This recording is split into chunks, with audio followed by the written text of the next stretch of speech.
Stefan Aziz Ki amesajiliwa rasmi na Wydad Athletic Club, Wydad AC ya Morocco kwa mkataba wa miaka 2. Uhamisho huu umetangazwa rasmi na klabu hiyo, na Yanga African pia imethibitisha kuondoka kwa kiungo huyo kupitia mitandao yao ya kijamii. Aziz Ki alikuwa kiungo tegemeo ndani ya kikosi cha Yanga African, akifunga mabao 41 katika mechi 92 na kusaidia klabu hiyo kutoa ubingwa wa ligi kuu ya Tanzania kwa misimu 3 mfululizo. Katika msimu wa 2023/24 alishinda kiatu cha dhahabu kwa kufunga mabao 21, akionyesha uwezo mkubwa wa kiuchezaji. Kuondoka kwake kunaacha pengo kubwa ambalo halitakuwa rahisi kuzibwa kwa haraka.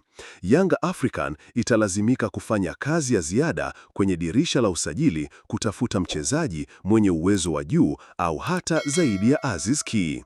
Hii ni changamoto, lakini pia ni fursa kwa klabu hiyo kuonesha ufanisi wa kitengo chake cha usajili.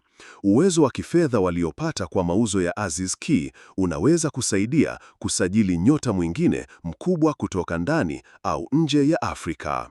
Sababu za Aziz Ki kujiunga na Wydad AC.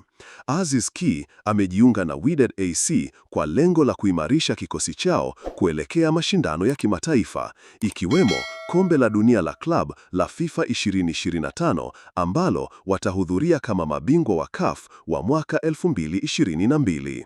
Hii ilikuwa miongoni mwa sababu kubwa zilizomvutia mchezaji huyo kujiunga nao.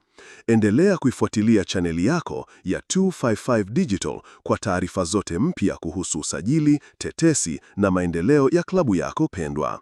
Na kama bado hujasubscribe, basi hujachelewa, gusa neno subscribe chini ya video hii ili usipitwe na lolote jipya.